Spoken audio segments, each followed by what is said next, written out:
Everybody, hopefully the Wi-Fi will stay up. Today we're going to talk about how do you know what your life purpose is, and I'm going to be posing questions that you can write the answers. Yeah, the Wi-Fi is kicking out a little bit here, so we'll see how this goes. I took a test, and this is not a free test, but it was an intuition test called the Colby. Well, it's at Colby, KOLBE.com, and it called the Career A test. I'm not sure if they still call it that. And also a thing called MO, the MO test or analysis. And it showed many different careers, and paralegal is one of them that I should be part of. So, and I took this test probably 8-9 years ago, just for ha-has, and I did pay for it, but I really wanted to see what it said.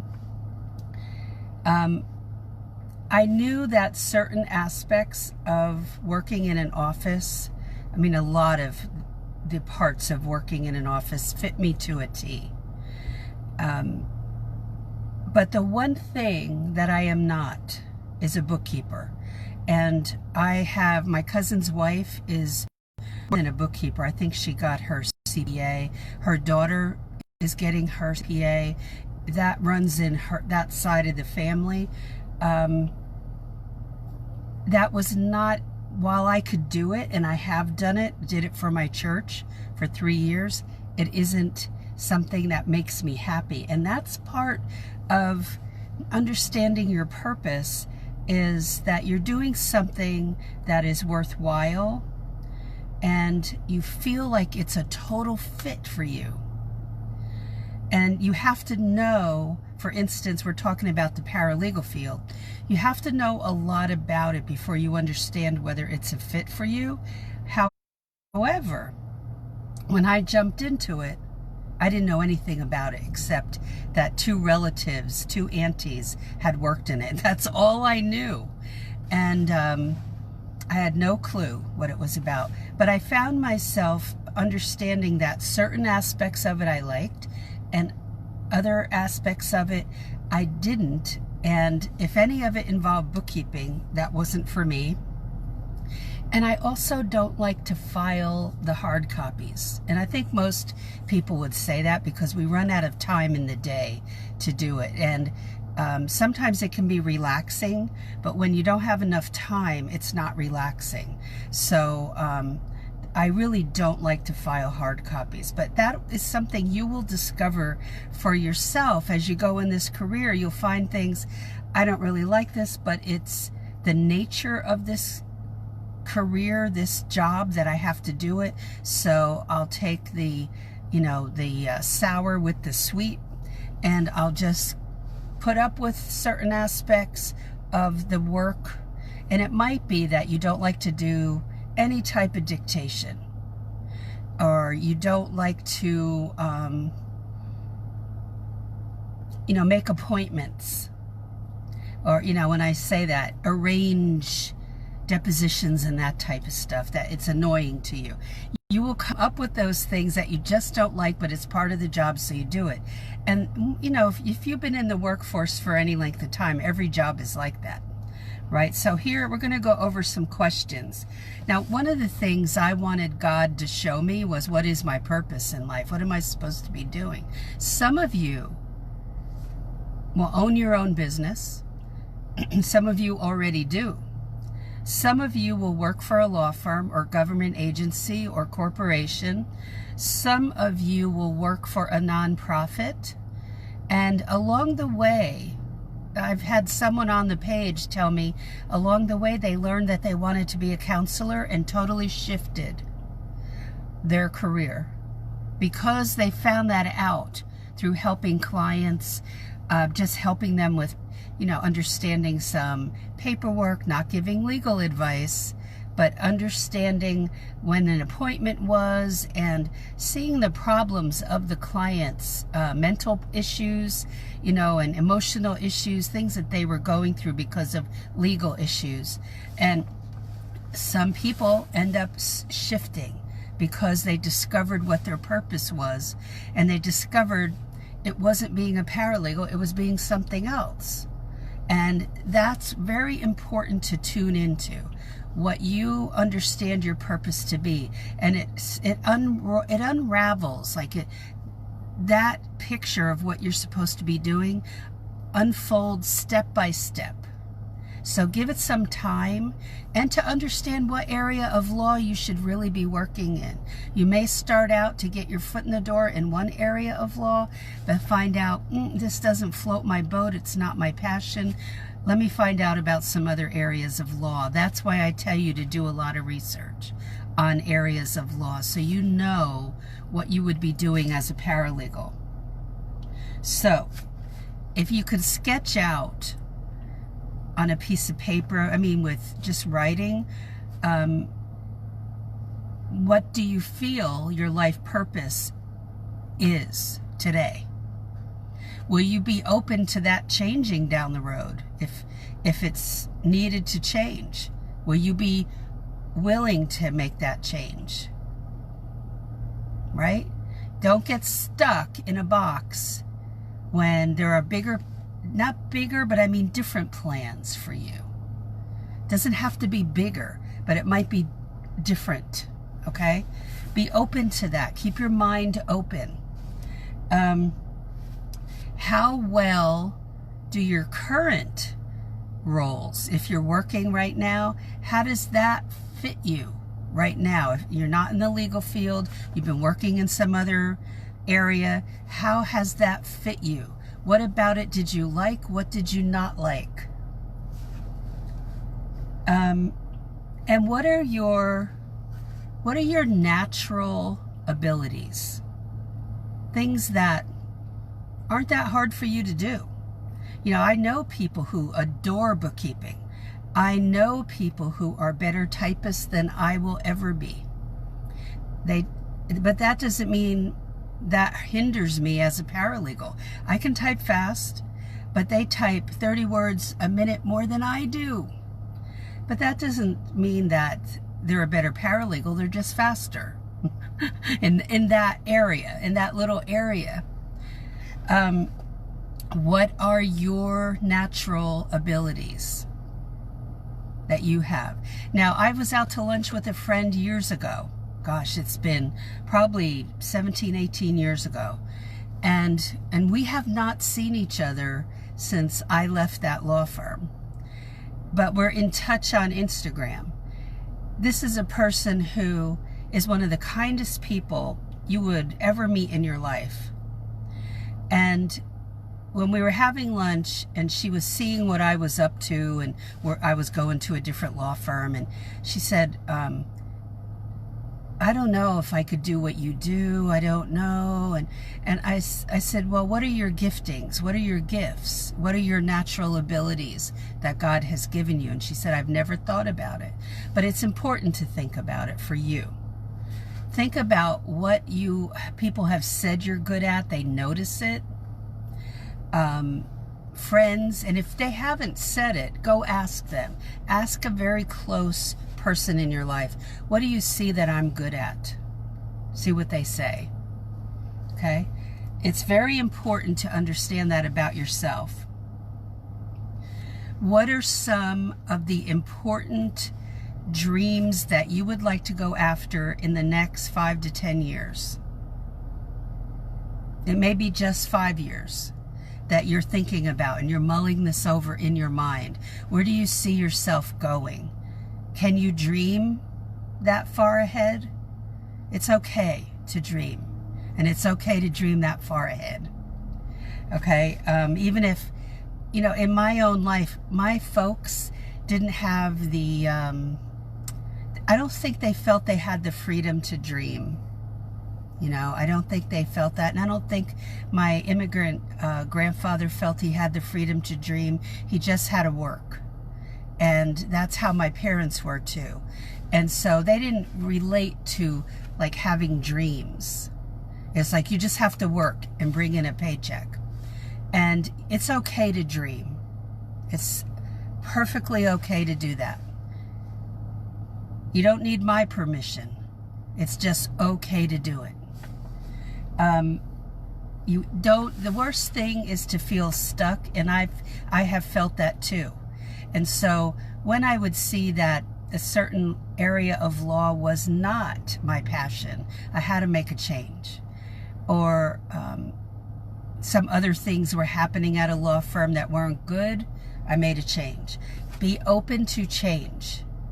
Once you get that 2 years experience under your belt, 3 years experience, you start opening the door wider to your dreams. So remember what I'm saying, okay?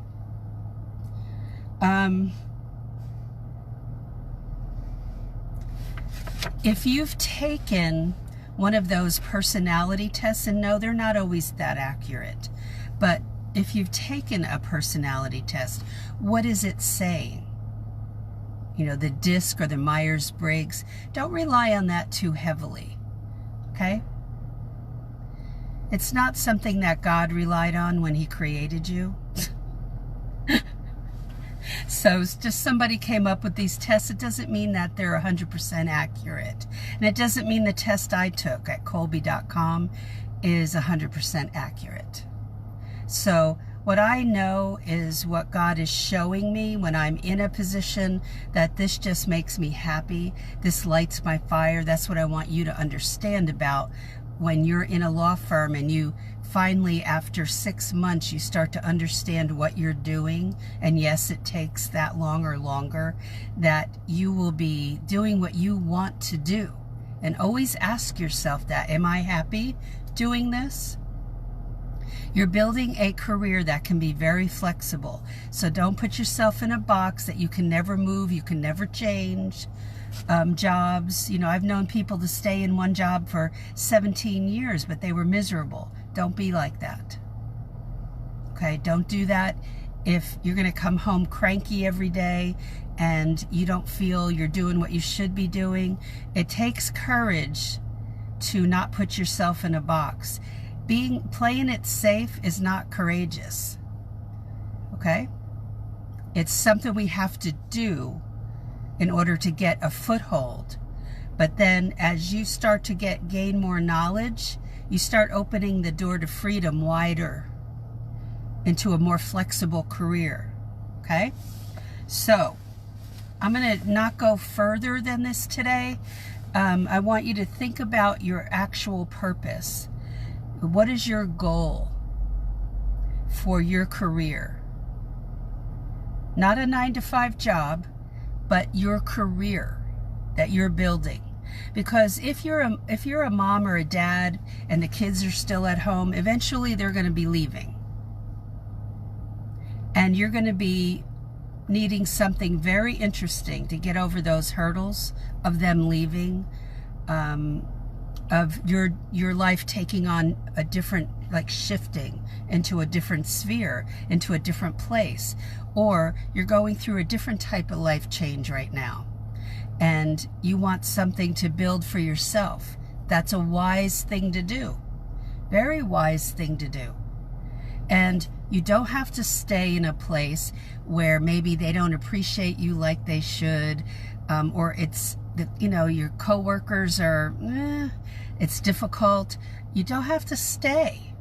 So, but the more knowledge you have that you build, and I don't have my notebook with me, which is very rare, but you write down everything you're learning in that notebook. Why? Because you have to understand the value that you're building within your own career. You're going to build extreme value. Step by step. I didn't know that was going to happen, but when I got into that first job, I could see how it could be built, and that it wasn't going to take 10 years to be a paralegal, as I was told by the paralegal in that first job. And she was as nice as could be, believe me. She was very serious when she said that. You're not limited. Hey, Sophia. Oh, good. I'm glad you're here.